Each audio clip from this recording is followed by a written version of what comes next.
Sizni shantaj qilishsa nima qilgan bo'lardingiz?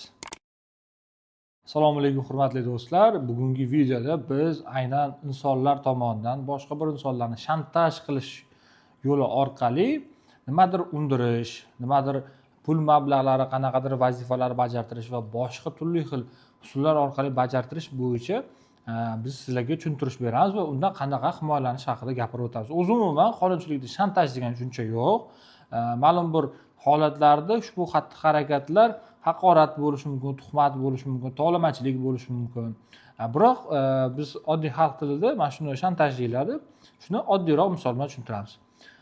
Tasavvur qiling, kimdir sizdan pul talab qilyapti. Ya'ni sizni qanaqadir unda rasmingiz bor, videongiz bor yoki boshqalar bilishi kerak bo'lmagan ma'lumotingiz u odam biladida, o'sha ma'lumotni boshqalarga tarqatmaslik uchun sizdan pul talab qiladi. Misol uchun sizni qanaqadir intim rasmlaringiz bo'lishi mumkin odamda, shonni bunga tashlagan bo'lishingiz mumkin, keyin Telegram kanaliga chiqib ketgan bo'lib qolishi mumkin yoki shu Telegram kanaliga chiqaraman, boshqa tarqataman deb sizni qo'rqitish mumkin. Sizdan $2000 bergin, shu narsani men tarqatmayman deb yoningizga shart qo'yish mumkin.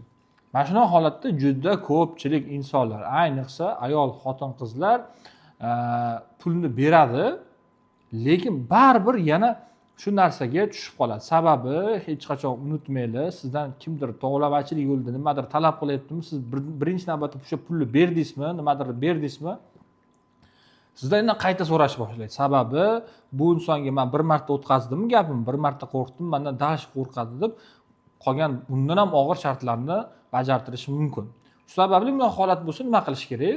Mabodo agar sizda telefon qo'ng'iroq orqali, Telegram, Instagram, boshqa messenjerlar orqali sizga mana shunaqa shantajlik qilib turib, sizga nimadir manfaat yo'lida qanaqadir topshiriqlarni bajarishni majbur etgan bo'lsa, birinchi navbatda siz u odamga men bu ishni qilmayman deb aytmang. O'zingizni qo'rqqanga solingda, bo'ldi qilib beraman deb turib, ushbu ma'lumotlarni yig'ing, dalillarni yig'ing. Ya'ni qanaqa qilib? Skrinshotlar oling. Agar audio, video сообщенияda, audio голосовой rejimda ushbu xabarlar aytilgan bo'lsa, ularni zapis qilib oling, video zapis qilib olingda, ularni ma'lumot sifatida yig'ing. Dalillaringiz mustahkam bo'lgandan so'ng u sizdan pul talab qiladi. Hozir biz elektron zamonda yashayotganimiz uchun ko'pincha kartamga pul tashlab ber deydi. Uni kartasini so'rang. Kartada albatta sizga u karta raqamini taqdim etadi va karta raqami kimgadir tegishli bo'ladi. Shu karta raqamini olib turib, bo'ldi men tashlab beraman deng. Agar yoki ko'rishganda pul talab qiladigan bo'lsa, ko'rish nuqtasini belgilang. Karta raqamlari, ko'rish nuqtalarini belgilaganingizdan so'ng siz albatta ichki ishlar organlariga murojaat qiling. Ushbu tovlamachilik holati bo'yicha siz tushuntiring, dalillarni bering, karta raqamlarini bering, shuningdek uchrashuv manzillarini bering va ichki ishlar organi xodimlari mana shu holatda o'sha jinoyat sodir etmoqchi bo'lgan shaxsni topish, ushlash harakatlari bo'yicha o'zlarining rejalarini ishlab chiqishadi va ushbu harakatlarni amalga oshirishadi. Lekin hech qachon unutmang, mana shunaqa moshennik firibgarlarga siz pul tashlab bermang. Ular baribir o'z gapiga amal qilmaydi.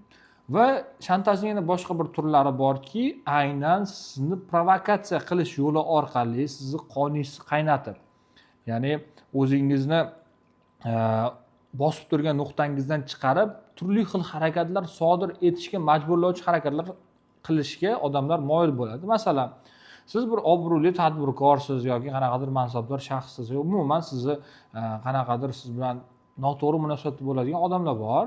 Ular 3-4 ta bo'lib olib sizni oldingizga kelishadi. Sizni shunaqa asabiyskiga o'ynashadi, haqorat qilishadi, so'kishadi, boshqa turli masalalar bilan sizga gapirishadi va sizni qoningizni qaynatib jo'shqinga kelishingizni xohlashadi.